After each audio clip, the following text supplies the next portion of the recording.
36 বছর পর একটা কাপ জিতে এখন আমরা আন্ডারগ্রাউন্ডের বাস পাখি। কথায় আছে, ফকির একটু টাকার মুখ দেখলে মাটিতে পা পড়ে না, তেমন একটা দল আছে আর্জেন্টিনা।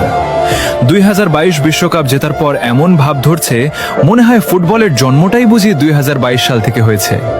এখন তারা অন্য কোনো দলকে দলই মনে করে না। তাদের ভাব এমন, বাকি সবাই মাঠে শুধু হাজিরা দিতে আসে। ব্রাজিলের 5টা বিশ্বকাপের কথা বললে বলে ওগুলো তো অনেক আগের। আরে ভাই, পুরনো বলে ইতিহাস কি ডিলিট হয়ে যায় নাকি?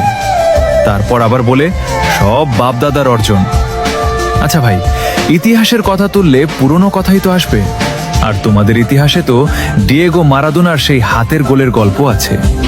তবুও এত ভাব। আর আমাদের বাপদাদাদের ছিল জমিদারি, 5টা কাপ রেখে গেছে উত্তরাধিকার হিসেবে। If you don't mind, Argentina সাপোর্টাররা কি আবার